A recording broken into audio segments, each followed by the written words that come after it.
है रस। रस का अब देखेंगे रस की परिभाषा। रस का शाब्दिक अर्थ होता है आनंद। क्या होता है? रस का शाब्दिक अर्थ है आनंद। क्या है? आनंद। जब किसी व्यक्ति वस्तु आदि को देखकर हमारे हृदय में किसी भी प्रकार का आनंद प्राप्त हो, आनंद ही नहीं किसी भी प्रकार का अगर रस होता है तो वो क्या होते हैं हमारे, यही एक रस की परिभाषा कहलाती है। तो इसके आगे और लिख ले, काव्य को पढ़ने या सुनने से, इसको काव्य को पढ़ने या सुनने से जिस आनंद की अनुभूति होती है, काव्य को पढ़ने या सुनने से जिस आनंद की अनुभूति होती है उसे रस कहते हैं।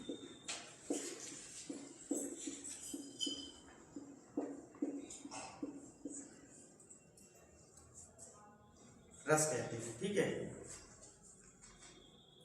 इसके जो है हम रस के सर्वप्रथम क्या देखेंगे, रस के अंग देखेंगे। क्या देखेंगे?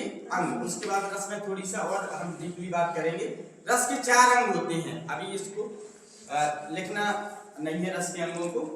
ठीक है, रस के 4 अंग होते हैं। एक होता है स्थायी भाव, एक होता है विभाव, एक अनुभाव और एक क्या होता है संचारी भाव। स्थायी भाव जो आपके जन्म से ही आपके अंदर क्या होते हैं, स्थायी होते हैं, रहते हैं। जैसे सुख दुख, है ना।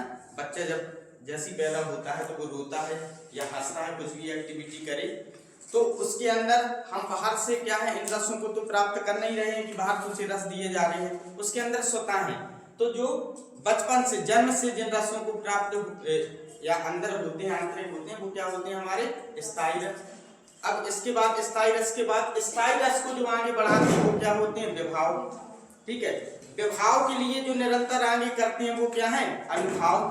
और इस अनुभाव को बराबर संचार करें तो क्या होते हैं संचारी भाव होते हैं। ठीक है, अब इसमें देखें, लेकिन अलग अलग विद्वानों ने इस पर कुछ मत दिए हैं, उन मतों को देख लें कि क्या क्या किसने बात की है। तो सबसे पहले भरत मुनि ने इनकी संख्या कितनी बताई है, 8 बताई है। तो भरत मुनि ने रसों की संख्या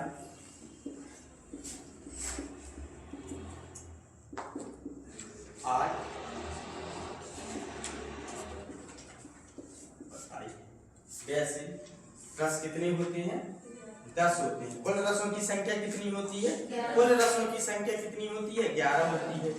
कुल रसों की संख्या कितनी होती है, 11।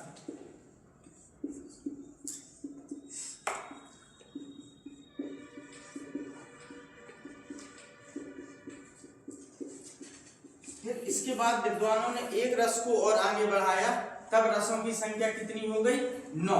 तो रस की मूलतः जो संख्या होती है वो कितनी होती है, 9 होती है। मूलतः क्यों कहा गया, यानी जब भी आपके ऊपर प्रश्न आ जाए अगर कि रस की संख्या कितनी है, जिसमें विकल्प में आपके 11 भी और 9 भी हो, तो आपको 9 को क्या करना है, टिक करना है। 9 विकल्प आपका क्या होगा, सही होगा। क्यों होगा 9? क्योंकि जब हम देखेंगे अभी आप स्थायी भाव और रसों को, तो इसमें एक रस है श्रृंगार रस, जिसका अर्थ है या जिसका स्थायी भाव होता है रतीय प्रेम। फिर उसके बाद जब हम देखते हैं वात्सल्य, तो वात्सल्य भी क्या है, प्रेम है। वो प्रेम एक माँ का जो प्रेम होता है।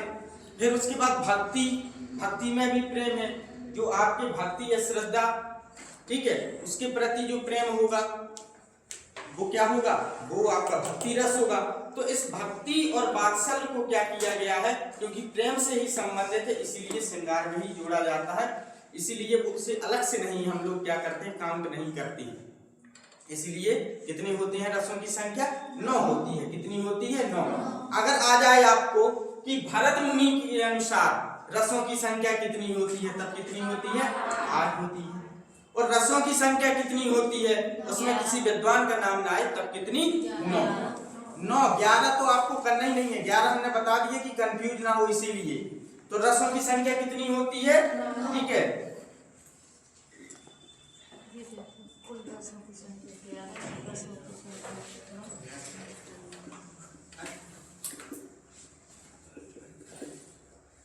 रसों की संख्या, यानी जितने आप रस पढ़ेंगे, वात्सल आ जाए या भक्ति आ जाए, जो एक्स्ट्रा 2 आ जाएंगे, तब आपके रसों की संख्या कितनी होगी? 11 हो जाएगी। तो इसीलिए आपको कंफ्यूज नहीं होना। आपका क्लास का मुख्यतः यही आपका आश्रय होना चाहिए कि आपके अंदर से कंफ्यूजन को दूर किया जाए, क्योंकि हमना यह होता है कि आपको जो है कहीं 11 पढ़ लिया, कहीं 9 पढ़ रहे, अभी हमने 8 बताई, तो आपको अगर भरत मुनि के अनुसार आ जाए बेटा तो कितने बताना है? 8 बताना है। और कुल रसों की संख्या कितनी होती है जो पढ़नी है? 11 होती है।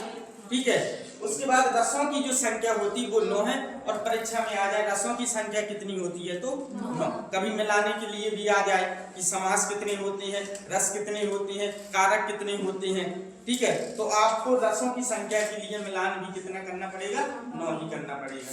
ठीक है, चले अब एक और लिखें। इसमें स्थायी भाव की संख्या भी कितनी होती है? 9 होती है। स्थायी भाव की संख्या भी कितनी होती है? 9।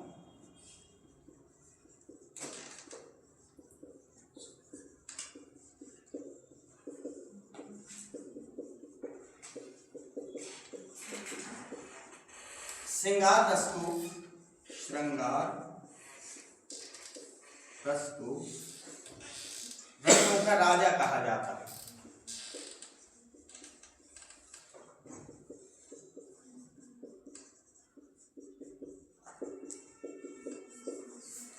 रसों का राजा कहा जाता है।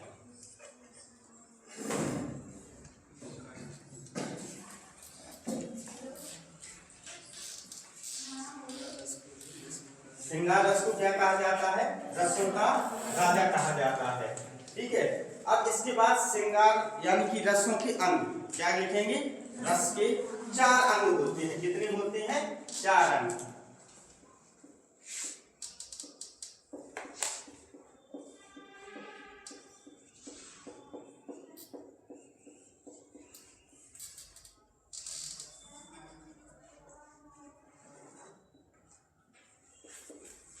पहला क्या होता है? देखो 4 अंग होते हैं, लेकिन हम यहाँ पर एक छोटा सा क्या लिख देंगे?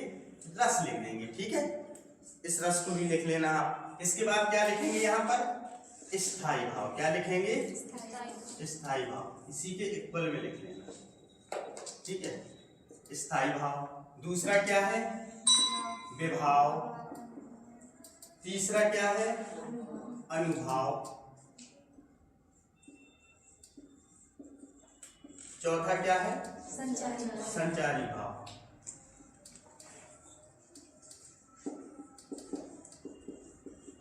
संचारी भाव। कोई संचारी भाव के बारे में थोड़ा सा एक्सप्लेन करेगा जिसने पढ़ा हो कभी? हैं? क्या होती है? लंबे समय तक बनती है। आप बताएं। हमेशा संचारित रहते हैं। आप लोग बताएं संचारी भाव के बारे में। नहीं पढ़ी? रस पढ़े ही नहीं? एग्जाम के टॉपिक से पढ़े। एग्जाम किससे? अब थोड़ा सा डीपली से समझ लेना एक बार। ठीक है, और कोई बताएगा बेटा? सबको मौका दे रहे हैं, आप बताएं। अरे गलत ही बताएं तो कौन सा आपको अभी गलत कर लेंगे तो कर लेंगे, परीक्षा में गलत करेंगे तो फिर उसका कोई निवारण नहीं है। नहीं है ना?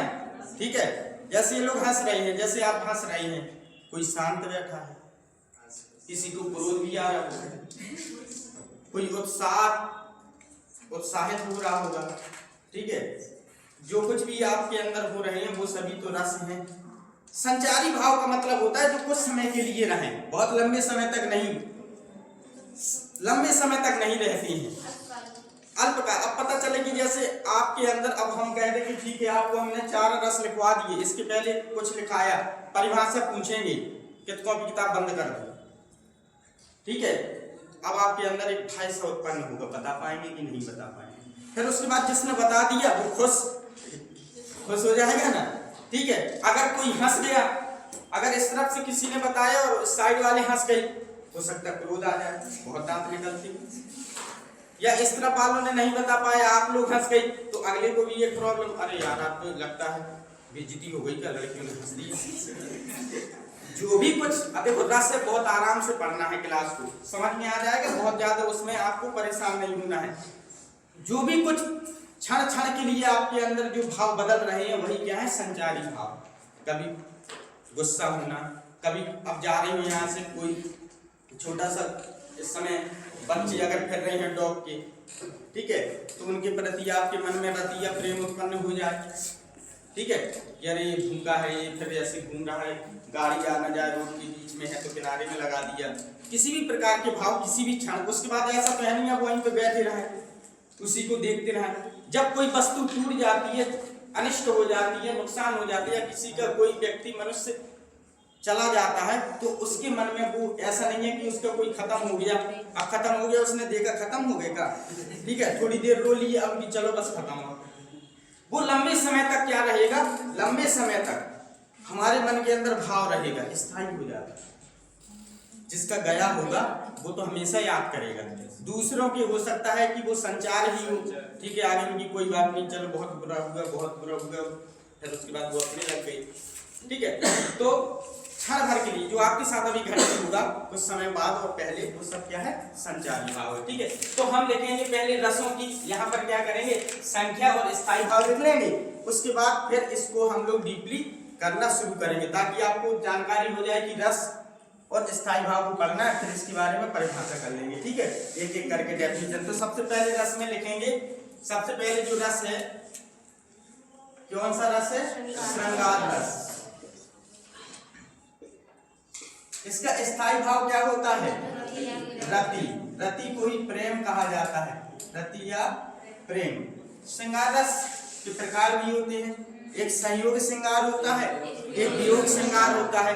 संयोग क्या होता है, यहाँ पर नायक और नायिका के, नायक और नायिका का मिलन हो, वो क्या है, और जब दूर दूर हो तब वियोग। लेकिन प्रेम होना चाहिए, लेकिन प्रेम होना चाहिए, दूर भी हो तब भी प्रेम हो, ठीक है। प्रेम नहीं होगा तो फिर वो अलग करुण रस भी हो सकता है कि बस अब लास्ट बार मिल रहा है, अब नहीं मिल रहा, ठीक। अब इसके बाद देखें दूसरा क्या लिखा जाएगा, श्रृंगार रस के बाद आप लोग लिखें हास्य रस। हास्य रस के स्थायी भाव का होता है हास्य। तीसरा क्या है, करुण रस। करुण रस के स्थायी भाव क्या होता है, शोक। क्या होता है, शोक। इसके बाद लिखेंगे वीर रस। वीर रस का क्या होता है, उत्साह। इसके बाद लिखेंगे पांचवा क्या है, रौद्र। इसका क्या होता है स्थायी भाव, क्रोध। छठवां लिखेंगे भयानक रस। इसका क्या होता है स्थायी भाव, भय होता है। फिर सातवां लिखेंगे अद्भुत रस। हाँ, विभत्स भी लिख सकते हैं, उसमें कोई क्रम नहीं निर्धारित है, ठीक है। तो जो भी विभत्स रस, विभत्स रस का क्या होता है, घृणा या जुगुप्सा। देखो जुगुप्सा का ही एक अर्थ घृणा है, ठीक है, जुगुप्सा, जुगुप्सा, हाँ जुगुप्सा है सर। अब देखिए इसके बाद क्या है, अद्भुत।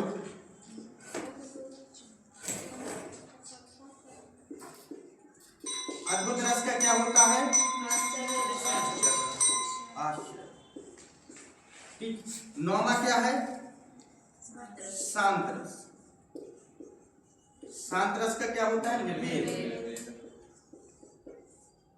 क्या होता है, निर्वेद होता है, ठीक है। वात्सल्य को जब लिखेंगे 10वां, तो उसका भी क्या होता है, प्रेम। हाँ, रति या प्रेम, उसका भी प्रेम होता है, लेकिन वो एक माँ का बच्चे के, बेटे के लिए या बच्चों के लिए, छोटों के लिए जो प्रेम होता है वो क्या होता है, वात्सल्य होता है। और भक्ति रस, जब हम किसी पूजा या कुछ भी ऐसा करते हैं उसके प्रति जो हमारा प्रेम होता है वो क्या होता है, भक्ति रस होता है। तो पहले इनको लिखें, इनको एक बार देख लें, हम पहले इसको क्या करेंगे, पूछ लें आपसे, ठीक है, देख रहा है ना।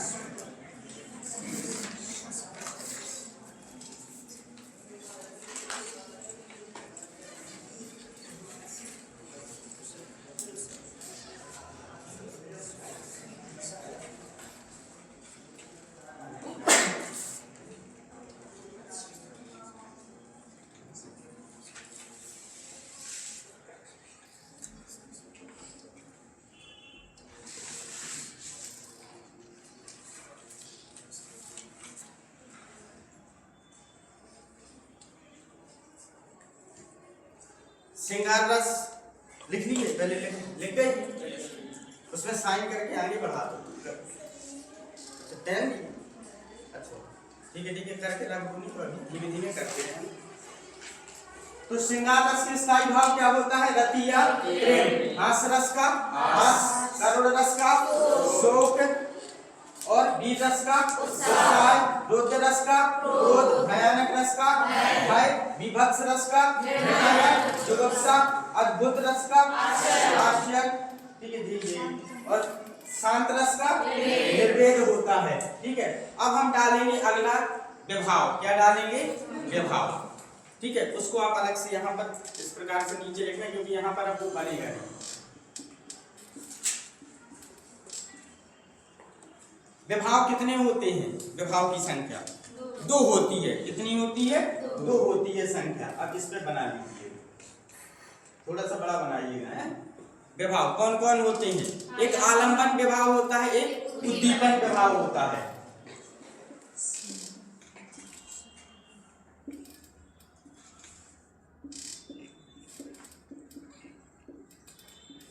एक आलंबन होता है और उद्दीपन होता है। ठीक है, अब इसके बाद आलंबन में कितने प्रकार के होते हैं? 2 प्रकार के। कितने प्रकार के? 2 प्रकार के। एक कौन होता है? आश्रय आलम, और एक होता है विषय आलम। ठीक है, तो एक आश्रय आलम होता है, एक विषय आलम होता है। तो इसमें देखेंगे ये आलम में है क्या, बताएं आलम में क्या है। इसमें विभाव बताएं, पहले विभाव का काम क्या है तो डालेंगे। अब पहले इसको इतना लिख लिया है, अब विभाव को लिखें, विभाव के बारे में लिखें। हाँ,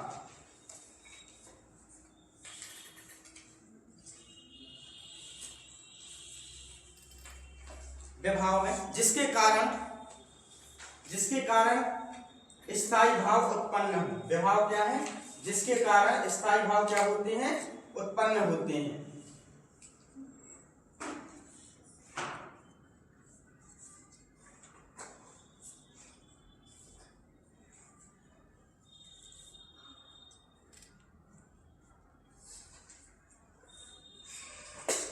अब लिखें आलंबन।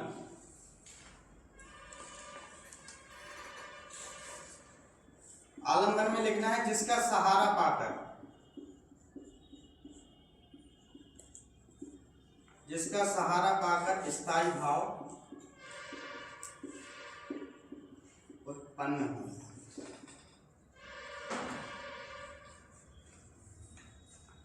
उद्दीपन का काम क्या है? इसको आगे बढ़ाना, गति प्रदान करना। उद्दीपन का काम क्या होता है? गति प्रदान करना। यानी जैसे आपके अंदर हास्य रस उत्पन्न हुआ है, अब आप लंबे समय तक हंसना चाहते हैं या हंसें, तो इसके लिए आपके अंदर क्या होना चाहिए? उद्दीपन का भाव उत्पन्न होना चाहिए, यानी उद्दीप्त तो हो। नहीं तो थोड़ी देर हंसेंगे उसके बाद शांत हो जाएंगे। लेकिन अगर उद्दीपन होगा तो फिर थोड़ा लंबे समय तक क्या होगी, आपको बराबर सोच सोच कर उसके बारे में हंसी आती रहेगी। तो उद्दीप का मतलब क्या होता है? किसी को गति प्रदान करना। यानी यही यहाँ पर जो आलंब होंगे, विभाव होंगे, उसी को क्या करना है? गति प्रदान करना है। तो गति प्रदान करने का काम किसका होता है? उद्दीपन का होता है। ठीक है, उद्दीपन का काम क्या होता है? जैसे किसी का पहनावा देखा या किसी का सौंदर्य देखा, तो इसमें क्या आता है? पहनावा या सौंदर्य मुख्यतः होते हैं। तो उसको जब भी हम देखेंगे, अगर आपको देखकर हंसी आ रही है, जैसे हमारा पहनावा देख के आपको हंसी आई, ठीक है, फिर उसके बाद आपने हंसी रोक के नीचे कर लिया, फिर देखेंगे फिर हंसी आ जाएगी। यानी कि वो जो पहनावा है ना, जो पहनावा है होता है ऐसा। जैसे आपको किसी को देख के हंसी आ रही हो, किसी वस्तु को, व्यक्ति को देखकर, और आपने थोड़ी देर कर ली कि हंसी ना आए तो इस तरफ चेहरा कर लिया, फिर घुमा के अगर चेहरा किया तो फिर हंसी आ गई, आ जाती है ना। तो इस प्रकार से ये क्या है? उद्दीप्त तो हो रहा है, उसे बढ़ाने का। तो जैसे पहनावा, इसमें क्या लिखेंगे समझने के लिए? पहनावा या सौंदर्य। सौंदर्य से आपका यह जरूरी नहीं है कि आपको किसी के प्रति रति या प्रेम भी उत्पन्न हो सकता है, ठीक है, या फिर ममता उत्पन्न हो सकती है। कोई भी रस उत्पन्न हो, वो उसे क्या करे? आगे बराबर बढ़ाता रहे। जैसे एक माँ का अपने छोटे से या बड़े पुत्र के लिए या पुत्री के लिए प्रेम है। तो ऐसा तो है नहीं है कि वो जो है आज उसके मन में प्रेम आ गया, अब इसके बाद बस अब प्रेम नहीं कभी जगेगा, ठीक है। या उसे क्रोध आया, ठीक है, तो क्रोध आया है तो क्रोध बराबर थोड़ी ना रहेगा, ठीक है। लेकिन वो जब तक उस चीज को नहीं मानेंगे तो हो सकता है लंबे समय तक क्रोध रहे, एक दिन आधे दिन, ठीक है। ऐसा नहीं है कि जैसी प्रस्तुत हो तो तुम्हें तुरंत अप्रस्तुत कर दिया जाए। जैसी कभी आज अगर तुम्हें एक पिटाई लग गई है, जैसी सामने आओगे तो एक और गल गया, फिर 2 दिन के बाद घूम के आओगे जैसी यार इंटरव्यू उसी से हो रही है, ऐसा नहीं होगा ना। मन में बराबर वो भाव नहीं उत्पन्न होंगे। अब आपके मन में जो हास्य उत्पन्न हो रहा है, आपको हंसी आ रही है, ये हंसी कहाँ से आ रही है? आपके अंदर तो सभी भाव है ना। लेकिन जब हम जो बोल रहे हैं सुनकर, आपको सुनकर बार बार क्या हो रही है, आपके अंदर से कौन सा भाव उत्पन्न हो रहा है? हास्य उत्पन्न हो रहा है, ठीक है। कौन सा उत्पन्न हो रहा है भाव? हास्य उत्पन्न हो रहा है। ये जब तक उत्पन्न होता रहेगा, जब तक आपको क्या है, इस प्रकार की बातें सुनने को मिलती रहेंगी या किसी चीज को देखते रहेंगे या सुनते रहेंगे, ठीक है। अब आलम्बन हो गया था, उद्दीपन क्या है, इसको क्या करना, गति प्रदान करना, इन्हीं को क्या करना, गति प्रदान करना। अब इसमें एक और आ गया है, आश्रय और विषय। जैसे सीता, राम जी ने, इसको उदाहरण से पहले समझ लें, उदाहरण से समझे। कितना लिखेंगे, इतना लिखा है, इतनी किताबें, इतना सब कुछ है, इतनी वीडियो पर्याप्त है ना। अब आप लोग इतने पीछे भी नहीं है, लेकिन कितना पढ़ रहे हैं ये चीज देखना है, किससे कहां से कितना ले रही है। हर 2 मिनट में चैनल चेंज कर देते हैं और अगले से किसी को कुछ नहीं मिलना, बस किसी के बोल में, किसी के बताने में, ठीक है। तो रामचंद्र जी जब अशोक वाटिका में थे, पुष्प तोड़ने गए, तो उन्होंने सीता को पहली बार देखा। देखते ही उनके मन में क्या उत्पन्न हुआ? प्रेम उत्पन्न हुआ। तो किसके मन में हुआ? राम के मन में हुआ। तो यहाँ पर राम क्या है? आश्रय। जिसके मन में होगा वो कौन है? और जिसके कारण होगा वो कौन है? वैसे आपको हंसी हमारे कारण आ रही है या फिर हमारी बातों तो हम हो गए, वैसे आपके अंदर हो रही है जो क्रिया वो हो गया आश्रय।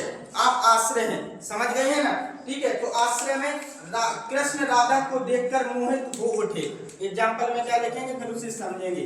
कृष्ण राधा को देखकर मोहित हो उठे। बताओ बेटा। हाँ, इसमें आप बताएंगे, ठीक है। इसमें आश्रय कौन है और विषय कौन है? आश्रय कौन है? कृष्ण है, ठीक है। क्योंकि किसके मन में उत्पन्न हो रहा है? कृष्ण के मन में। यानी कि नायक, यहां पर लिख सकते हैं नायक नायिका को देखकर मोहित हो उठे। नायक नायिका को देखकर मोहित हो उठे। तो साउथ की मूवी देख रहे हैं तो नायिका नायक को देखकर मोहित हो उठी, ठीक है। तो अब वहां पर लेडीज फर्स्ट है, ठीक है। वहां पर क्या है कि आप वरीयता दी जाती है, तो मोहित हो उठना क्या है? यहाँ पर आपको आश्रय और विषय, आश्रय आलम और विषय आलम, समझ गए हैं ना। तो आश्रय आलम में क्या है? यहाँ पर जो कृष्ण यानी नायक और नायिका क्या है? विषय। जिसके कारण आपको हास्य, जिसके कारण उत्पन्न हो रहा, एक और अजगर लख, एक और मृगराय, विकल बटोही बीच में मूर्छित प्रयोग था। जो बटोही है, जो जा रहा है, उसने जैसे ही देखा क्या है? एक और अजगर, एक और अजगर है और पीछे कौन है? शेर है। तो उसके मन में डर पैदा हुआ। क्या उत्पन्न हुआ? स्थायी भाव क्या है? भय। भय पैदा हुआ ना, ठीक है। अब भय पैदा किस कारण से हुआ? क्या देखकर? अजगर और शेर। तो यहाँ पर अजगर और शेर क्या है? कोई नहीं बोलेगा। अजगर और शेर क्या है? आश्रय हैं कि विषय हैं? विषय हैं, विषय हैं। किसके मन में पैदा हो रहा डर? शेर थोड़ी ना डर के भाग रहा। किसके मन में हो रहा है? व्यक्ति की, बटोही जो राहगीर है, उसके मन में डर पैदा हो रहा ना। अगर आप अब जा रहे हैं आराम से, बढ़िया टहलते हुए एकदम शाम को, और अचानक से कुत्ता भौंक दे या फिर कोई सुनसान जगह में कोई सरसराहट की आवाज आती है, तो आपके अंदर उत्पन्न हो रहा, तो आप क्या है? आश्रय है। विषय कौन है? जिसके कारण आपके मन में डर या सुख कुछ भी उत्पन्न हो रहा, कोई भी रस उत्पन्न हो रहा, तो वो क्या हो जाएगा? विषय। क्लियर हो गया नहीं? ठीक है। अब इसके बाद लिखें अनुभाव। क्या लिखेंगे? अनुभाव। उद्दीपन क्या? उद्दीपन पहनावा सौंदर्य जो गति प्रदान करे, इनको क्या प्रदान करते हैं? गति। इसमें कुछ नहीं, गति प्रदान करते हैं। लिख लो गति, जो गति प्रदान करते हैं। इसमें लिखना है तो लिख ले विभाव को तेजी से जगाने वाले कारक। किसको इसमें लिखना है? लिखें विभाव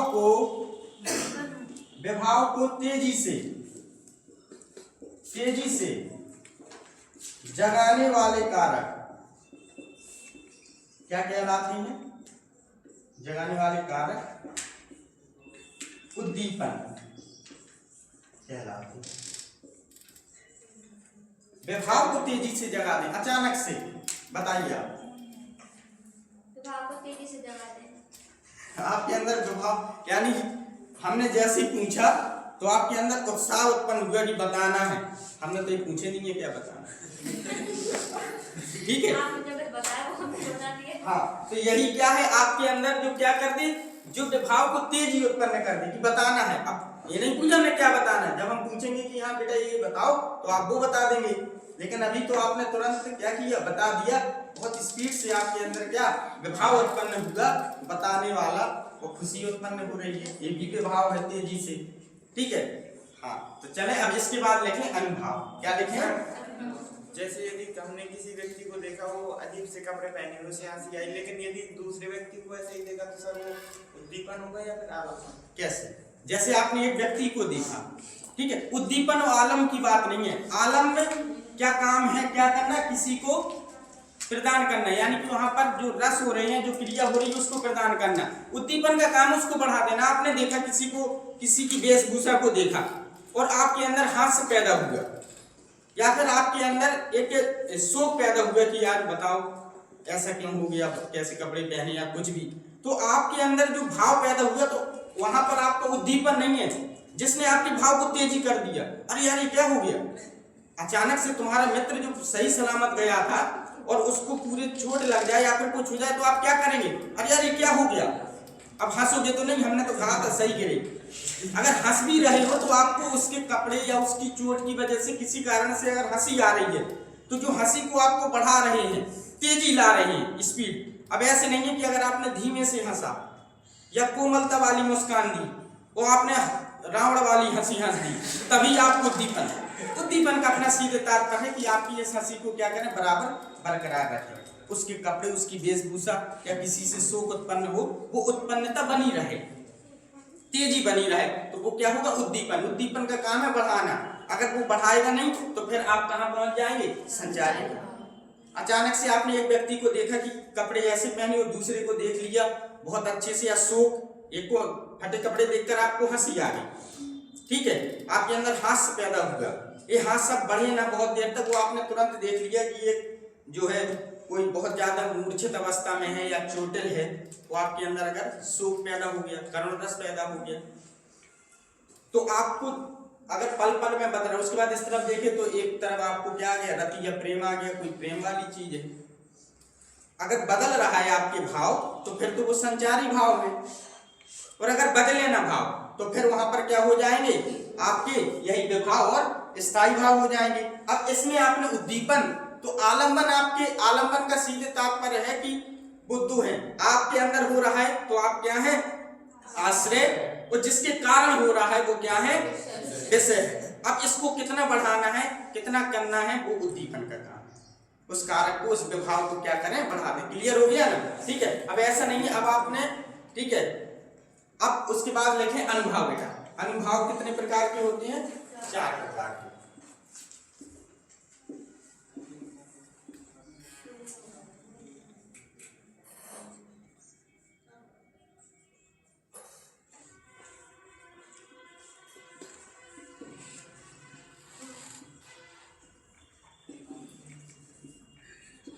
एक होता है कायिक, एक वाचिक, एक सात्विक, और एक और लिखे आहार।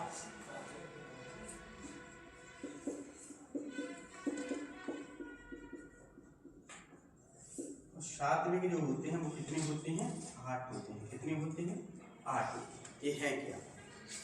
जैसे अभी आपने पूछा, आप पे और क्लियर हो जाएगा। देखो यहाँ पर अनुभाव को जब आप पढ़ेंगे तो और क्लियर हो जाएगा आपका।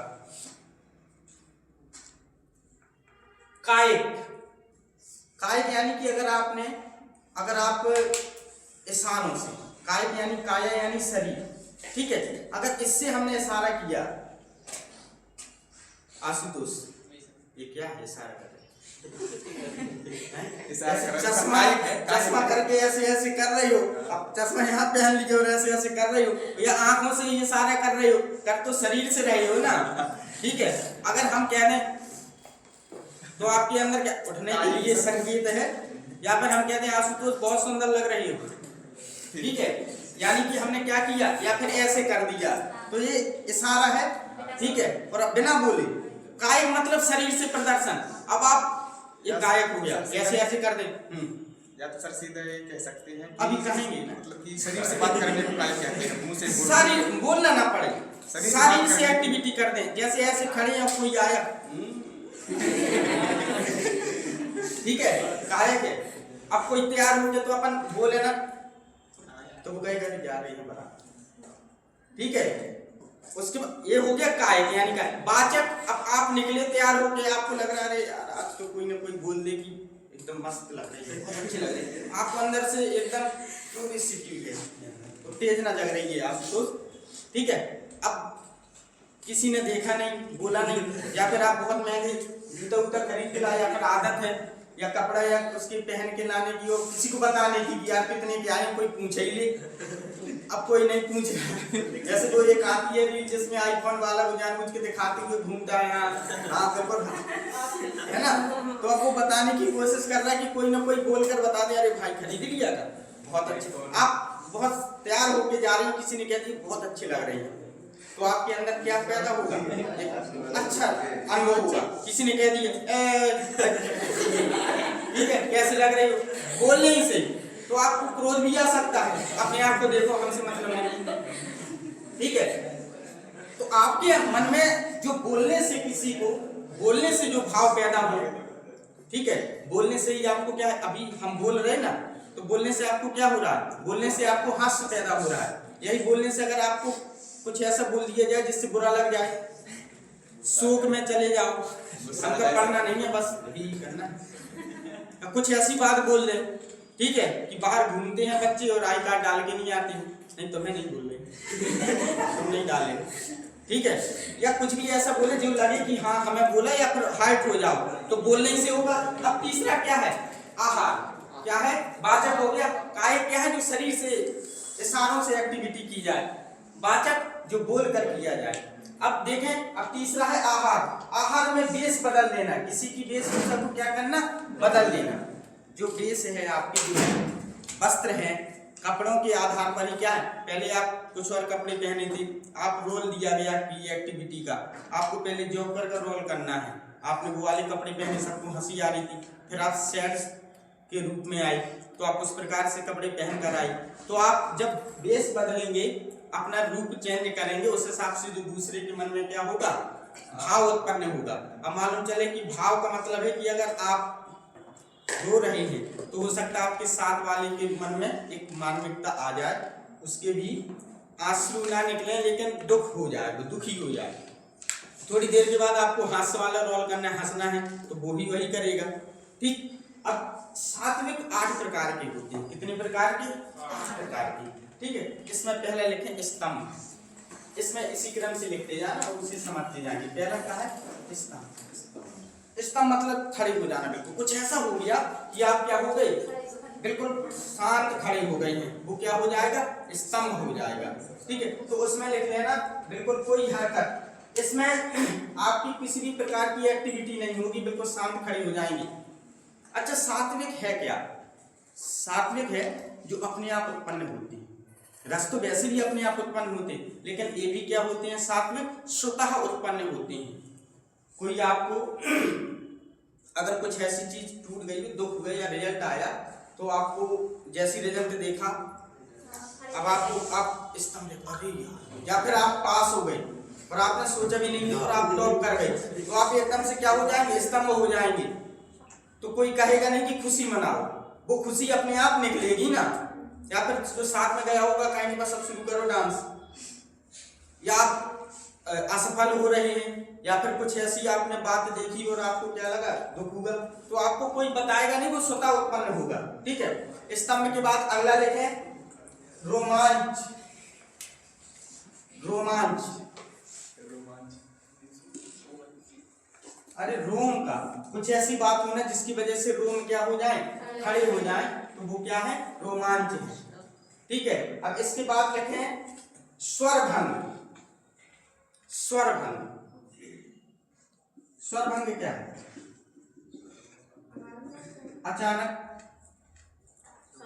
आप कुछ ऐसा कर रहे हो जो सही ना हो, या फिर मान लो कि चोरी कर रहे, सामान चुरा रहे थे, अचानक कोई आ जाए, अरे हम तो जा, आवाज लड़खड़ाने लगे, कंपन्नता आ जाए स्वर में, तो वो क्या है, स्वर। अब वो अचानक से थोड़ी ना कि अरे हमें ऐसी करने, जैसी कोई आएगा तो हमें ऐसी लड़बड़ाना है, वो नहीं, वो अपने आप कंपन पैदा होगा ना, या डर है, डर उत्पन्न होगा तो उस डर की वजह से कंपन्नता आ जाएगी, बोल नहीं पा रहे हैं, कोशिश तो कर रहे हैं कि बिल्कुल जैसे यहाँ पर खड़ा कर दिया जाए आपको अचानक, आइए और जितना भी पढ़ा है उतना पढ़ा दीजिए, कितना भी, या तो आप 2-4 बार सबके सामने रूबरू हो जाए तब आपके मन में, अचानक से अगर आपको स्पीच देने को कह दिया जाए तो आप क्या होंगे, लड़खड़ाएंगे, कंपन्नता आ जाएगी आवाज में, कितना भी आप क्लियर करके आए हो, कहीं ना कहीं अगर वो 10-20 बार आपने नहीं बोला है तो आपको एक डर रहेगा कि कहीं गलत ना हो जाए, उसकी वजह से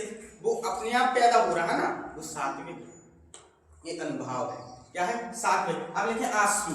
चौथा क्या है, आंसू, आंसुओं का आना।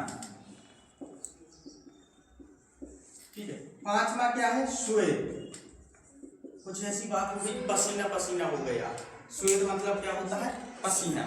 ठीक है। आंसू मतलब आंखों से, अब ऐसा तो कहते नहीं हो आंख से आंसू आ जाए, रोना है हमें, ठीक है। अभी आप किसी की आंखों में आंसू नहीं आ रहे क्योंकि सब कुछ चोट लग जाए या कुछ हो जाए तो आपको क्या होगा, अपने आप आंसू निकलेंगे, या फिर आप कहेंगे आंसू निकल, गिलास में डाला नहीं है एक्टिंग करने के लिए। ठीक है। तो वो क्या है, अब इसके बाद देखें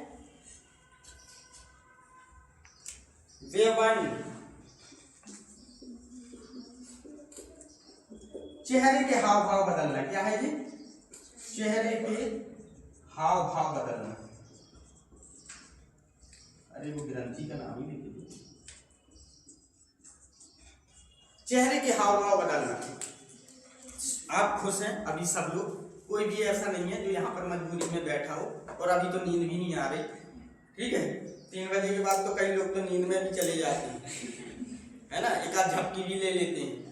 अभी सब लोग खुश हैं, पढ़ने की पूरी एनर्जी है, उत्साह के साथ पढ़ रहे हैं, सबका चेहरा भी दिख रहा है कि यहाँ पढ़ रहे हैं। ठीक है। या पढ़ने में ठीक है जी, तो चलो समझ में भी आ रहा, मन भी लग रहा है, जब थोड़ी बहुत यहाँ से नहीं दिख रहा तो बीच से देख लिया कर।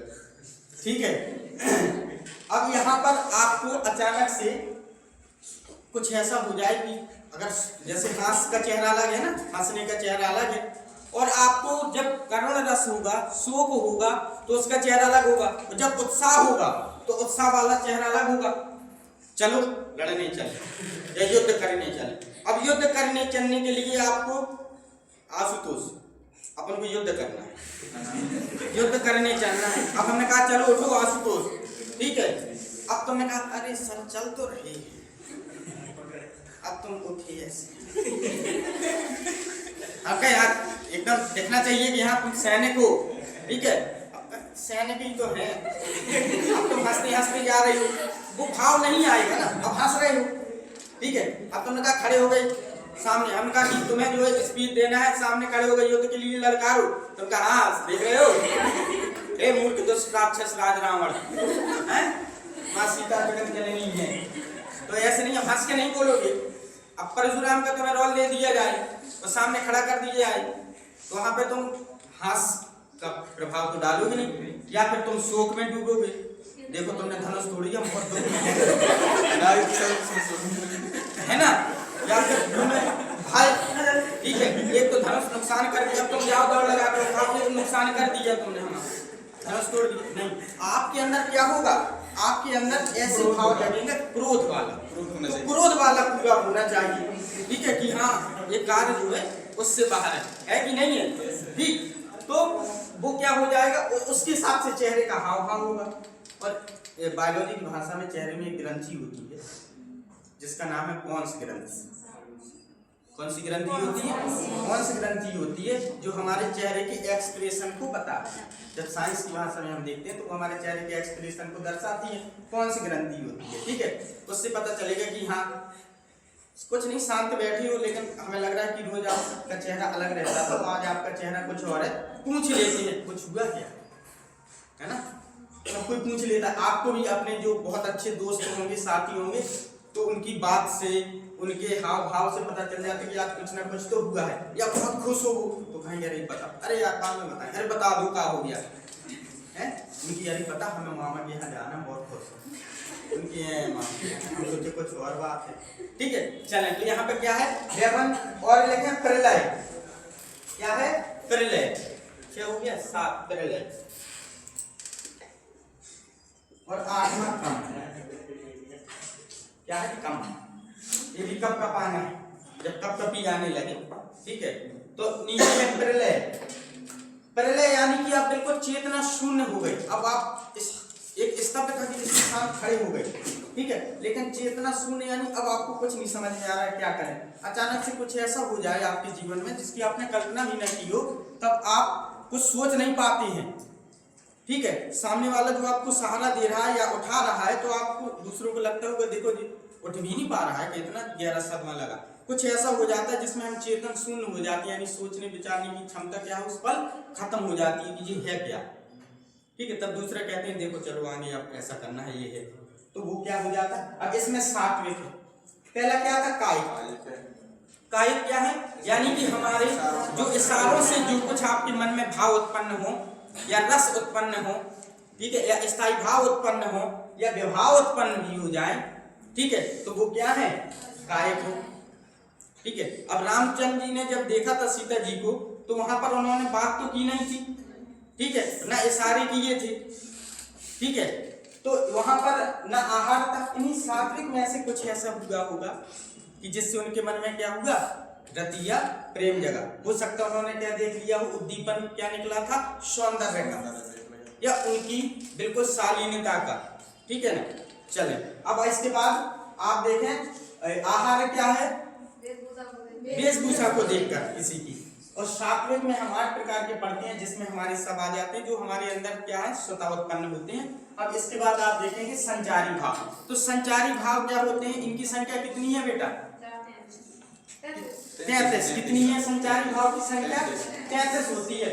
जितने भी संचारी भाव होते हैं, कुछ हम इसको आपको ऐसे पढ़ के बताए दे रहे हैं, ठीक है, जैसे हर्ष, विषाद, त्रास, लज्जा, चिंता, क्या चिंता, कुछ नहीं है, ठीक है, हर्ष, विषाद, चिंता, या फिर आपको उत्सुकता, चपलता, दीनता, जड़ता, आवेग, निद्रा, स्वप्न, कुछ भी इस प्रकार की जो एक्टिविटी होती है 33 यानी 33 प्रकार की होती हैं, वो क्या होते हैं आपके संचारी भाव होते हैं, ठीक है। अब आप इसके बाद एक एक करके आप अपने भाव को लिखना शुरू करेंगे। चलें, तो सबसे पहले डालेंगे कौन सा रस, श्रृंगार।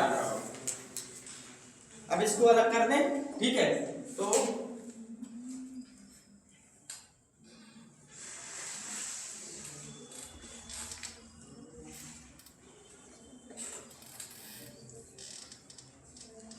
हाँ बताओ बेटा, आप बताना पहले सब। श्रृंगार रस के स्थायी भाव क्या है, जल्दी। हाँ हास्य रस का, कारण रस का, बोलना नहीं हम पूछ रहे, ठीक है। आप बताओ वीर रस का, हाँ बेटा अब यहाँ देखते रहो ना, वीर रस का। आप बताओ रौद्र रस का, क्रोध। भयानक रस का आप बताओ बेटा, हाँ भयानक का, भय। विभत्स का, जुगुप्सा या घृणा, घृणा से याद कर लो, जुगुप्सा भूल जाता, जुगुप्सा नहीं होता सर, जुगुप्सा होता है। जुगुप्सा होता है। अब बोलने में ऐसा प्रोनाउंसिएशन निकलता है, जुगुप्सा क्या होता है? जुगुप्सा क्या बोल रही थे आप? आपने हम जुगुप्सा बोल रहे थे सर, जुगुप्सा होता है। जुगुप्सा है, हाँ तो पा है ना वो, हाँ जुगुप्सा। अब जुगुप्सा अब वो क्या है ना, जैसे हम लोग जो याद कर लिए शुरू से या बोलने में याद कर लिए, हम कितनी भी कोशिश करेंगे तो वो एक बार हिलो में वही निकल आता है, ये होता है। जैसे श्रृंगार को लिखना है, जब एक बार सोचेंगे तब ठीक है, नहीं तो वो तुरंत जो है ऐसे बन जाता है कि जैसे हम कह दिए श्रृंगार, तो कई लोग तो कर देते हैं गलती, ठीक है, तो उसे थोड़ा सा सोचा जाता है। जैसे बहुब्री में बहुत बार कहीं बा लग जाता है, कहीं वा लग जाता है, क्योंकि वो चीज क्या है, जैसे कल, क्योंकि वो इतने बार याद समझ लो से या रटा हुआ समझ लो कि अब रट चुका है बोलते बोलते, तो उसमें पता ही नहीं चलता कि सा यहाँ जा रहा है कि का यहाँ जा रहा है। जैसे साड़ी बीच नारी वाला था, तो उसमें इतना ज्यादा वो एकदम रट गया, और रटने के बाद दोबारा उसे थोड़ी ना रिवीजन किया गया, तो आपको इधर उधर एक दो अच्छा आप लोग उसे बराबर रिवीजन करते तो आपको पता है कि का यहाँ सा यहाँ, तो उस चीज को तो हम लोग सुधार भी सकते हैं और आप लोग भी सुधार सकते हैं, तो उसमें कोई उसमें अच्छी बात है, ठीक है, उसमें पता चलता है कि हाँ पढ़ा हुआ है, ठीक, अच्छी बात है। हाँ अब श्रृंगार रस में देखें, श्रृंगार रस को लिखें, श्रृंगार रस को लिखें।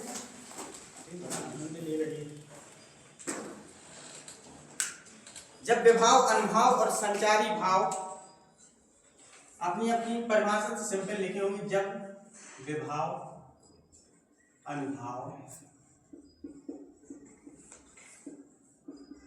संचारी भाव के उत्पन्न होने से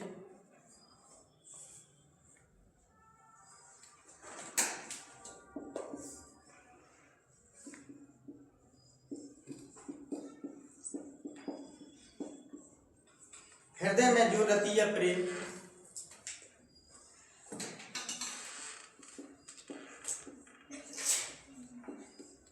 हृदय में रति या प्रेम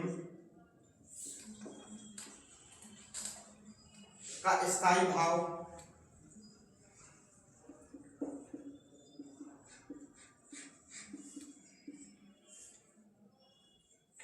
प्रारंभ या उत्पन्न,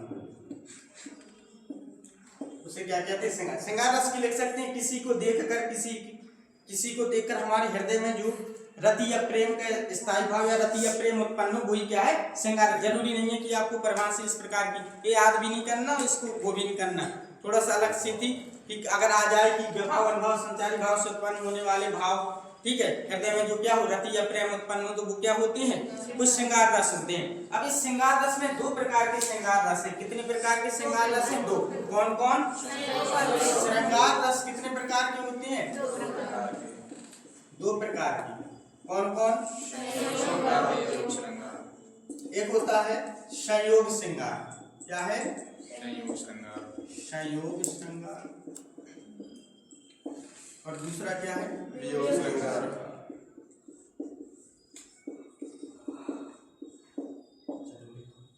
अब इसमें पहले उदाहरण इसके लिखते जाना, ठीक है।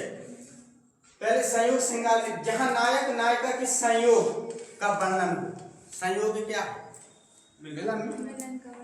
जहां नायक और नायिका के संयोग का वर्णन, जहां नायक और नायिका के संयोग यानी मिलन का वर्णन, उसे हम क्या कहते हैं? संयोग श्रृंगार। इसमें लिखें उदाहरण संयोग श्रृंगार में, बतरस लालच लाल की मुरली धरी लुकाए। इसका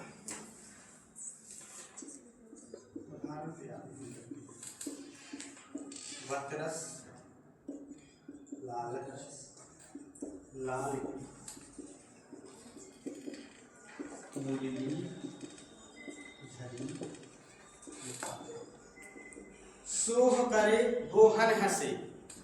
क्या है? सोह करे बोहन हंसे, देन कहे नहीं जाए। सोह कहे नट जाए। सोह कहे बोहन हंसे, भो सो करे, हाँ ये भौ भाव की चर्चा हो रही है, मुंह। और अब यहाँ से ऐसे ऐसे हंसी आ रही है तो पूरे शरीर के एक्सप्रेशन हो रहा है उसमें, ठीक है। वो हनी हंस, देन कहे नटिया, क्या इसका अर्थ है? बता दो, बनाना पड़ेगा।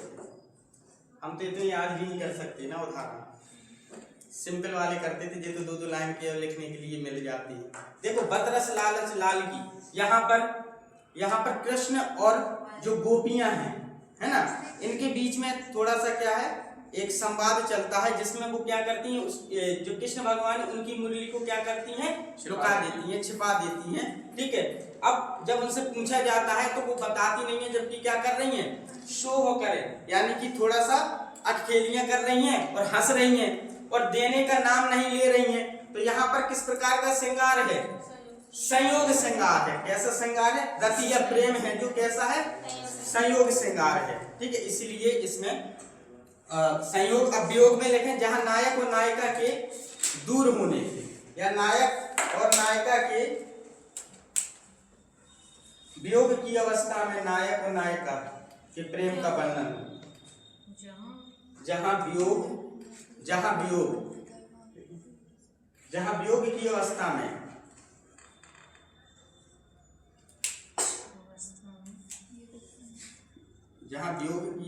में नायक और नायिका के प्रेम का वर्णन, वियोग की अवस्था में नायक नायिका के प्रेम का वर्णन, उसे क्या कहते हैं, वियोग से। अब इसमें लिखें उदाहरण, आँखियां हरि दर्शन की भूखी,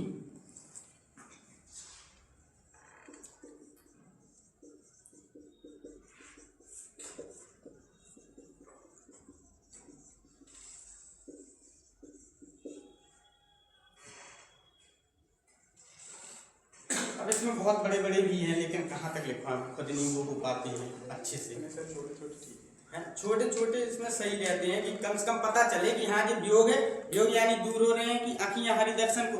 अब हरि कहाँ है, यानी कृष्ण भगवान जब मथुरा चले जाते हैं, दूर होते हैं, तो वहां पे गोपियों का पूरा विस्तृत वर्णन किया गया है कि वो कहती हैं कि हमें तो एक बार दर्शन ही मिल जाए। प्रेम तो फिर भी है ना, प्रेम तो उनके बीच में खत्म नहीं हुआ, बस वियोग हो गया, यानी दूर हो गए हैं।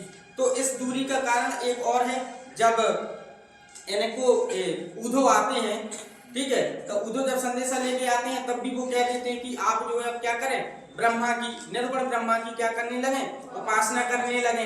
अब वो आ नहीं पाएंगे, उन्होंने संदेशा भेजा है, तो उनके बीच में जो बात होती है तभी वहां पर एक प्रेम उनका देखने को मिलता है। वो कहती हैं तुम चाहे जितना कहो, चाहे जौन से देवता को बदलने के लिए कह दो कि पूजा करने लगो, लेकिन हम तो, हमारी तो आंखें किसकी भूखी हैं, आँखियां हरि दर्शन की भूखी। यही प्रेम है, और प्रेम बराबर है। तो वियोग दूरी है लेकिन प्रेम है, यही क्या है, वियोग श्रृंगार। अब लिखें हास्य रस,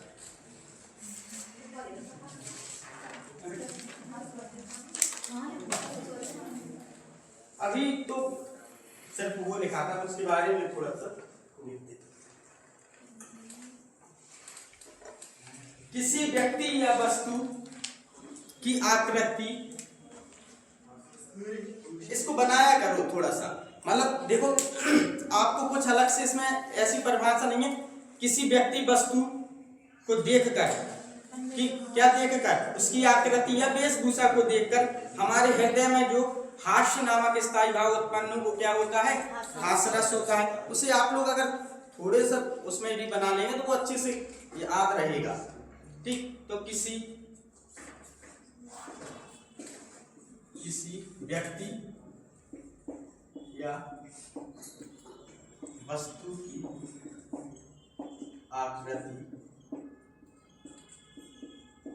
वेशभूषा आदि को देखकर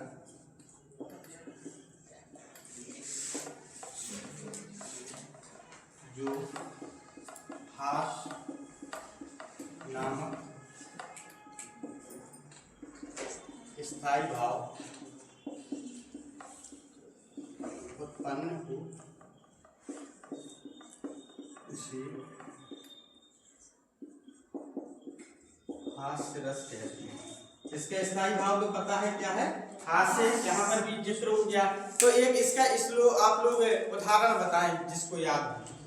फादर ने सलवा दिए सैकड़ों टीम बैंड, बेटा मेरा बन गया कॉलेज स्टूडेंट। ठीक, और बताएं जो थोड़ी बहुत ऐसे बता दें जो परीक्षा आए हुए हैं, और बताएं कैसे करेंसी नहीं आती है। क्यों नहीं, बिल्कुल हास्य रस हम कह रहे हैं, परीक्षा में भी आ सकता है। और बताएं, और कोई आप लोग बताएं। अरे हास्य रस कितने अभी पूछ लिए जाएंगे बाहर तो 10 बता देंगे। देखो एक बताया ना, और बताएं, बोलो।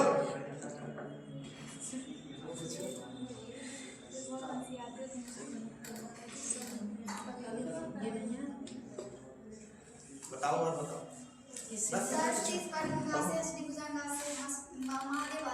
हाँ हाँ बताओ बेटा, बताओ, बैठ के बताओ, बैठ के बताओ, बैठ के।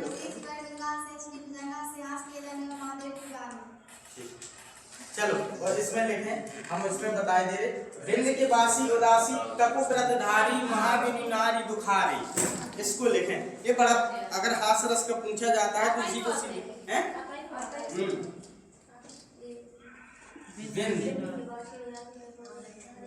बिंद के बासी उदासी तपोव्रतधारी महाबिनु नारी दुखारे। महाबिनु नारी दुखारे इसलिए आता है क्योंकि इसमें दुख है, और दुख से शायद आप लोग इसको क्या लगा दें, करुण रस शायद लगा दें, ना लगाते रहे होंगे, अब नहीं लगाएंगे।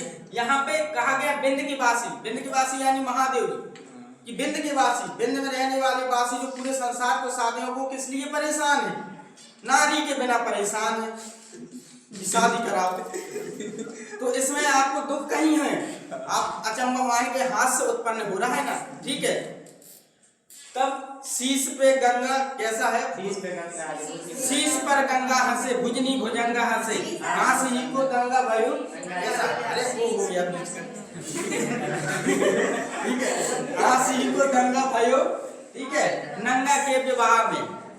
यही है ना, हम लोग हाई स्कूल इंटर में अमूमन यही आता था।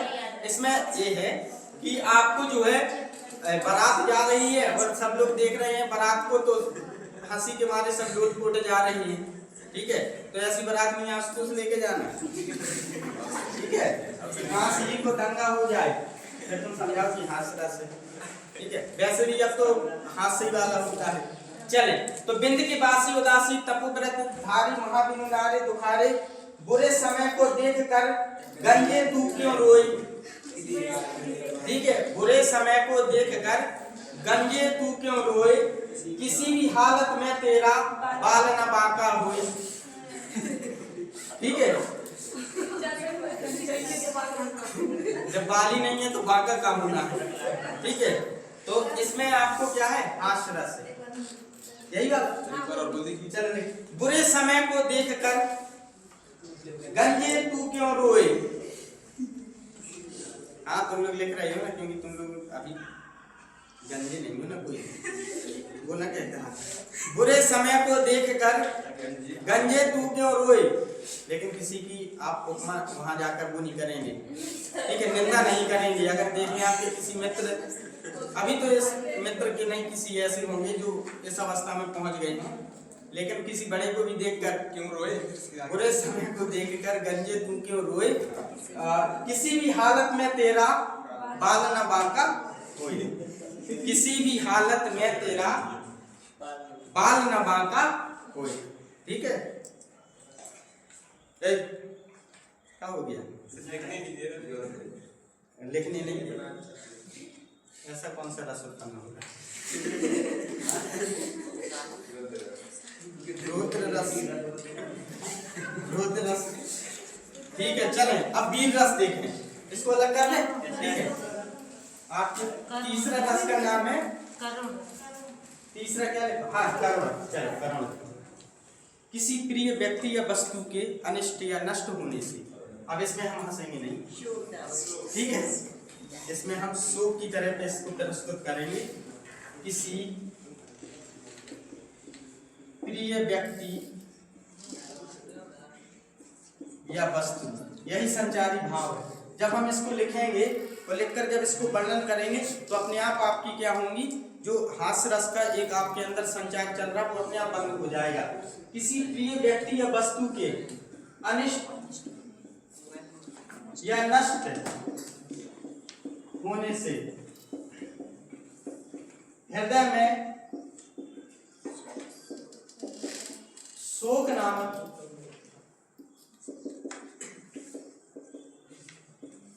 नामक स्थायी भाव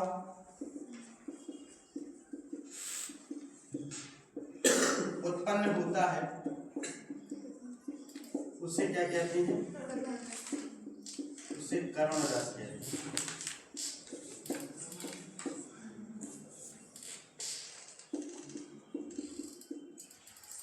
उदाहरण में आप लोग छोटा एक लिख लेना, हम इसमें जो लिखा रहे हैं वो बड़ा है, ठीक है। अभी तो मुकुट बंधा था माँ, याद है ना, इसी को लिख लेना। अभी तो मुकुट बंधा था माँ, हुए कल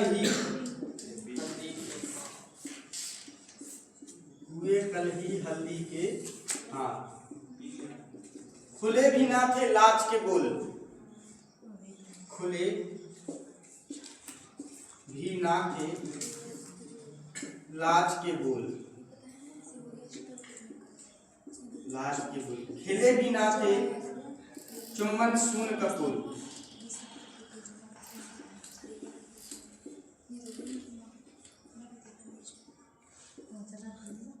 हाय रुक गया यह संसार, हाय रुक गया यह संसार, बना सिंदूर अनल अंगार।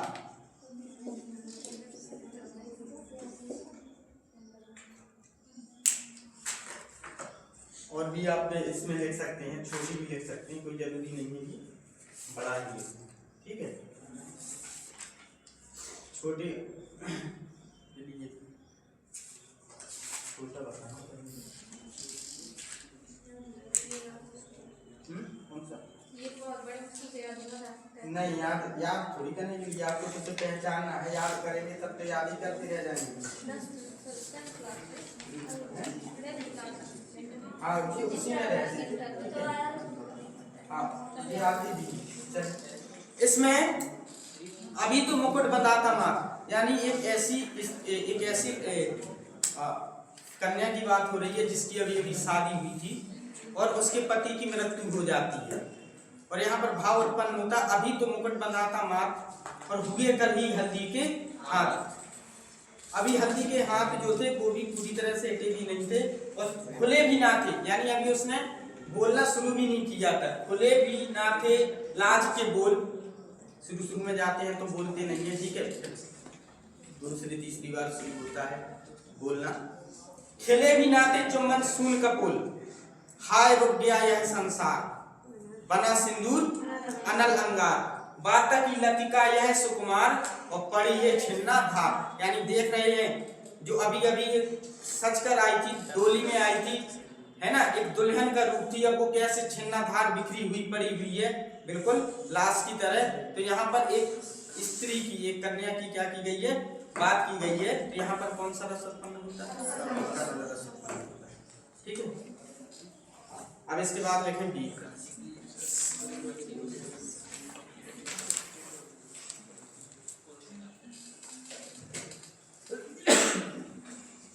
लिख नहीं, नीचे करना लिखा, इतना बड़ा याद भी नहीं करना, लिखना भी नहीं है, तो याद हो गया तो चल रहा है, कुछ याद है, क्योंकि पढ़ाते पढ़ाते क्या होता है ना, सीमित हो गए, कितने याद है। अब वो तो क्लासों की जैसे इसी में भी अब करुण रस आ जाए, हर प्रकार की जो लाइट कवि हैं, ठीक है, तो ब्रज के बिरही लोक दुखारे, ठीक है, तो ऐसे बहुत सारे हैं, जब हम पढ़ते हैं सूरदास को, कबीरदास को, रसकांड को, तो इनमें जिस प्रकार की कल्पना या भावना व्यक्त की गई है पद्य में, तो वहां पर आपके रस का ही पूरा पूरा क्या है, कार्य है। सब कहीं रस, छंद होंगे, रस होंगे, अलंकार होंगे, भाषा होगी, शैली होगी, और इसी पर वो क्या होते हैं, पूरे रचित होते हैं, सब कहीं मिल जाएंगे आपको। अब वीर रस में लिखें, वीर रस की परिभाषा लिखें, जहां किसी बात को सुनकर पढ़कर मन में जो उत्साह उत्पन्न होता है, जहां किसी बात को सुनकर, जहां किसी बात को सुनकर पढ़कर हमारे मन में उत्साह नामक स्थायी भाव होता है।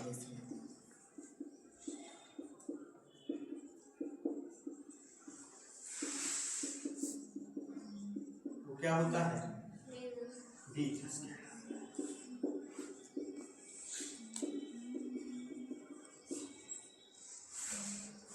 छोटा वो बताया था, बुंदेले हर बोलों पे मैं हमने सुनी कहा सबसे बढ़िया है ये, याद भी हो जाता है।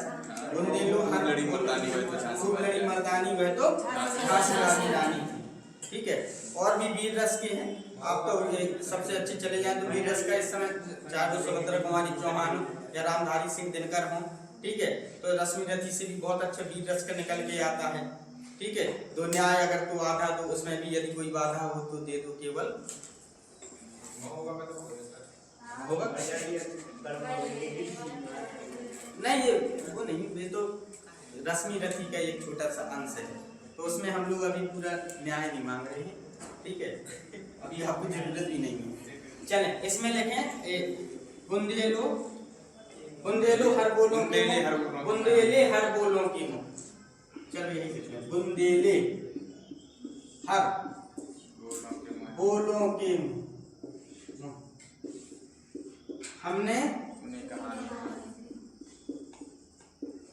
हमने सुनी कहानी की, खूब लड़ी मर्दानी,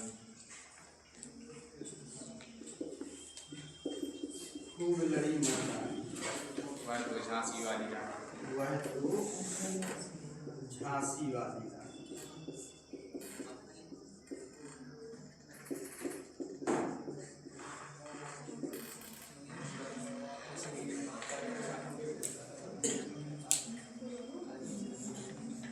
मैं सत्य कहता हूँ सखी, मैं सत्य कहता हूँ सखी, सुकुमार मत जानो मुझे, यमराज से भी युद्ध में प्रस्तुत सदा मानो मुझे। और इसके आगे है, औरों की बात मैं करता नहीं, मामा तथा निज तात से समर में डरता नहीं। आप जहां जहां देखेंगे क्या है अन्यथा में, कि जहां पर देखेंगे इसके नीचे की जो 2-3 लाइनें हैं, सबने अपने आधार पे बदल बदल के की गई हैं। इसलिए आप जब एक बार पढ़ते हैं और दोबारा कहीं और पर पढ़ते हैं तो उसमें थोड़ा सा चेंजिंग मिलती है। इसीलिए जब यहाँ पर अभिमन्यु की बात होती है, जब उनकी पत्नी कहती है कि आप जा रही हो लड़ने के लिए क्या है, तब फिर वहां पर वो कहते हैं कि मैं तो मैं हूं। ठीक है, तो कौन कहता है सखे, सुकुमार मत जानो मुझे, मतलब मुझे छोटा बच्चा जानने की जरूरत नहीं है। यमराज से भी युद्ध में प्रस्तुत सदा मानो मुझे, मतलब मैं यमराज से भी युद्ध कर सकता हूँ। ठीक है, क्योंकि उनके पास शक्ति थी किसकी, जितने भी चक्र भी थे तोड़ने की, बस वापस आने की नहीं। अधूरा ज्ञान, बिल्कुल न ज्ञानी, अधूरा, इसीलिए तो इसमें जब इसे पढ़ाया जाता है तो इसमें शिक्षा यही है कि हम जैसे आप लोग पढ़ते हैं सब लोग, ये बात बिल्कुल हर कोई पढ़ के जाता है। आप पेपर देने जाते हैं, इसमें जिनके 90% गलत होते हैं वो भी पढ़े हुए होते हैं। कोई 1 बार पढ़ा होता है, कोई 10 बार पढ़ा होता है। जिसने 10 बार पढ़ा हो सकता है उसको अच्छे से कंठस्थ हो, बिल्कुल। और जिसको नहीं, जिसने पढ़ा ना होगा, 1 बार आप तो पढ़ के निकले हैं, 2 बार तो उसमें आप कंफ्यूज हो रहे होंगे। ठीक है, जैसे आपको गलत करके आएंगे आप प्रश्न, और उसका उत्तर जब देखेंगे तो फिर वो गलत नहीं होगा अगर कभी आएगा। फिर वो आएगा क्यों? ठीक है, अगर आएगा तो गलत ही नहीं होगा। ठीक है, 42-44 में संविधान संशोधन में यही होता है ना। जब पहली दूसरी बार में जो कोई पढ़ के हल्का हल्का जाता है तो उसकी गलत कहीं 42 में कहीं 44 में, जब अच्छे से कंप्लीट हो जाती है जो बार बार, इसीलिए तो कहा जाता है जो बार बार प्रश्न आ रहे हैं उनको दोहराएं अच्छे से और उन्हीं को दोहरा के जाएं। परीक्षा के समय पे नया नया पढ़ेंगे तब तक नहीं होता है, उसमें वो चीज आने वाली नहीं है, पुराना और गलत होता है क्योंकि वहां पर बहुत ज्यादा एक प्रेशर रहता है। ठीक है, अब लिखें रुद्र।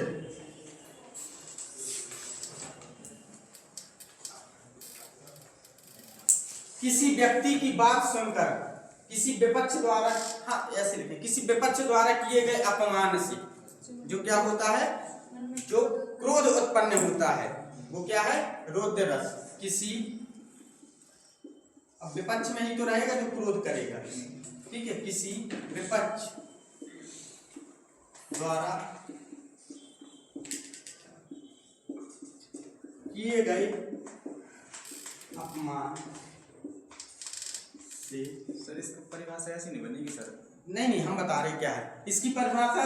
जैसे हमारे किसी अपने या फिर किसी व्यक्ति द्वारा किसी व्यक्ति द्वारा कोई ऐसी बात जिससे हमें क्या हो, अपमान या फिर क्रोध का अनुभव हो, तो वो हो जाएगी क्या, वो भी रौद्र रस है। लेकिन इसमें हम किसी विपक्ष यानी सामने वाले व्यक्ति द्वारा, विपक्ष का मतलब क्या है, जो सामने वाले व्यक्ति, वो अपना भी हो सकता है, इसीलिए उसमें विपक्ष में उसको पूरा कर दिया गया है। किसी विपक्ष द्वारा किए गए अपमान से हमारे हृदय में जो क्या हो, क्रोध उत्पन्न हो, वही है। अब इस विपक्ष में आप कोष्टक में लिख सकते हैं किसी अपने या सामने वाले या किसी व्यक्ति विशेष के द्वारा, तो परिभाषाओं का तो आपके पास क्या है, भंडार है, बस उसे बनाना आना चाहिए। अगर आप बना लेते हैं तो वो सामने वाली परिभाषा आपके लिए हो सकता है नवीन हो जाए। ठीक है, लेकिन जो आपको परिभाषा आपको आती है, जो बनी है, वो आपके लिए क्या है, अति उत्तम है। ये नहीं कहते हैं कि नहीं आपको हर बार परिभाषा चेंज करना, बिल्कुल नहीं चेंज करना। ठीक है, या जो लिखी है, जो आती है, वो परिभाषा या वो अर्थ आपका बिल्कुल क्या है, बिल्कुल सही है। वो तो हम परिभाषा को क्या करते हैं, जैसे अपमान अथवा अपने गुरुजन की निंदा आदि से मन में जो क्रोध उत्पन्न होता है, पहले उसको पूरा लिखना भी तो है। किसी विपक्ष के द्वारा या गुरुजन, कोई आपके गुरुजन की या किसी आपके व्यक्ति की, किसी अच्छे व्यक्ति की, चाहने वाले व्यक्ति की कोई अगर निंदा करता है यानी बुराई करता है या कुछ करता है, उससे भी आपको क्या हो सकता है, क्रोध आ सकता है, तो वही क्या है आपके रौद्र रस है। तो इसमें लिखा विपक्ष द्वारा किए गए अपमान से मन में जो क्रोध होता है, किए गए अपमान से मन में जो क्रोध उत्पन्न होता है,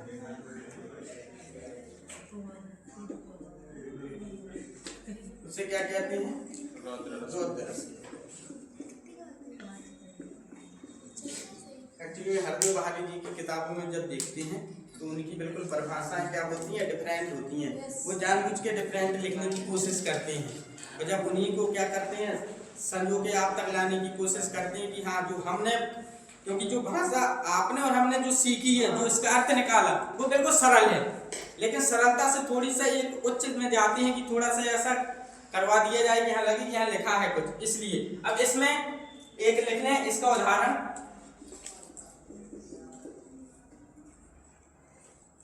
उस काल मारे क्रोध के तन कांपने उसका लगा, उस काल मारे क्रोध के तन कांपने उसका लगा, मानो हवा के, कौन सा अलंकार है, अलंकार बताओ, मानो हवा के वेग से होता हुआ सागर जगह। क्या लगता है, एक ही थोड़ी ना उसमें कुछ मिलेगा आपको, वही तो अलंकार है, वही छंद है। अब इसमें अगर काउंट कर लोगे तो ये कोई छंद निकल आएगा, जब आप छंद करेंगे तो इसमें छंद निकल आएगा। ठीक है, तो यति से इसकी महत्वता होती है, यति अभी हमने उसकी चेंज की है। ठीक है, तो उस काल मारे क्रोध के तन कांपने उसका लगा, मानो हवा के वेग से सोता हुआ सागर। जगह जागर। ठीक है, अब ये क्या हो गया आपका वीर रस। अब सॉरी रौद्र रस, भयानक रस। बस लास्ट क्या है अभी भयानक रस और लिखना बस, फिर उसके बाद आपकी क्लास में है ना समय से हो जाएगी। चलो अरे यहाँ से आप दे दी यार। हाँ हमने मानो जनु जानो मनु मानो जहाँ पर आते हैं वो क्या है उत्प्रेक्ष अलंकार है, इससे पहचानेंगे आप। ये बहुत आता भी है अलंकार में, ये आया भी है बहुत बार। ठीक है, अब लिखें इसके बाद भयानक रस। भयानक रस क्या होता है? चलो अब एक डेफिनेशन आप लोगों की लिखने। हाँ बताओ बताओ बताओ भयानक रस।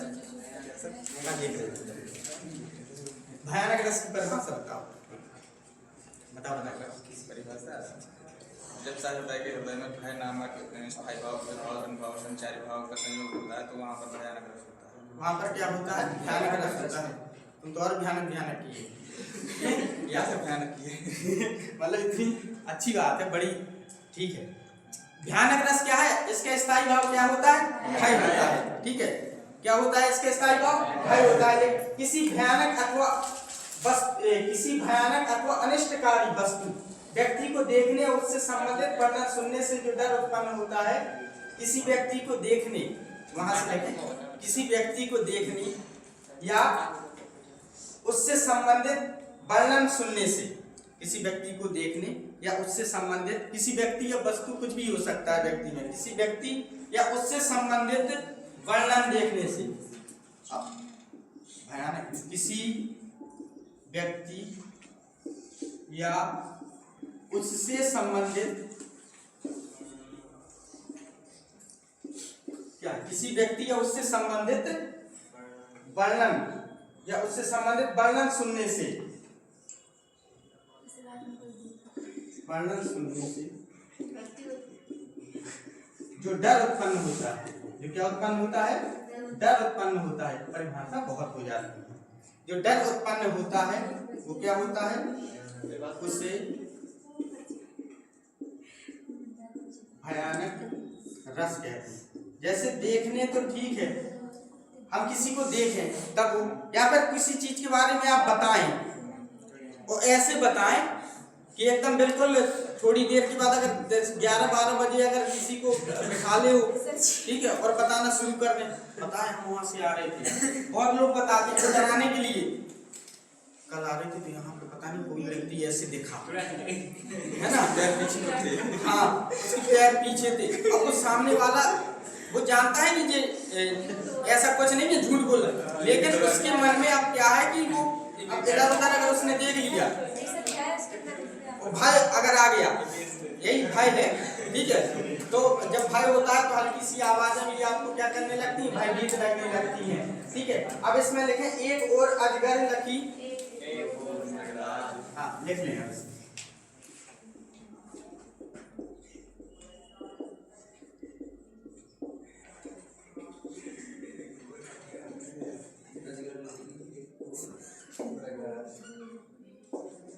एक और मृगराज विकल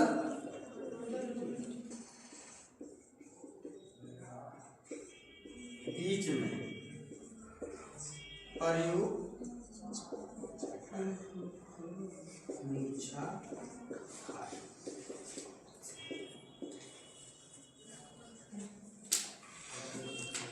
अब इसमें क्या है? ये तो पहले भी हम लोग कर चुके थे कि एक बटोही यानी रास्ता राहगीर जा रहा है और एक और क्या हो गए अजगर, एक और सॉरी शेर है, मृगराज है। तो उसको देखकर वो क्या हो चुके हैं? डर गए हैं और उनके मन में क्या उत्पन्न हो गया? भय। तो यहाँ पर बताया भी था कि जो बटोही है वो क्या है? आश्रय है। और जो यहाँ पर दो हैं इसमें क्या है? एक मृगराज, एक अजगर और एक मृगराज। इसमें दो विषय हैं, विषय दो हैं। अगर आगे इसमें कौन कौन विषय हैं और साथ में लिखा हो तो इसमें एक क्या है? एक अजगर है और एक क्या है? मृगराज है। दो विषय हैं, आश्रय एक ही है, यानी व्यक्ति एक है लेकिन वो दो चीजों से डर रहा है। जैसे एक और पूरा और एक तरफ खाई। ठीक है, तब दो प्रकार के जहाँ पर उत्पन्न हो तो वो क्या हो जाती हैं, दो विषय उत्पन्न हो वो भी क्या है, और भय उत्पन्न हो तो वो कौन सा रस है, भयानक रस है। ठीक है, ओके, थैंक यू। अब इसके आगे चलते सर श्रृंगार रस और रसों का राज्य क्यों कहते हैं? रसों का राज, क्योंकि देखो श्रृंगार रस में, अब इसको बंद कर दें,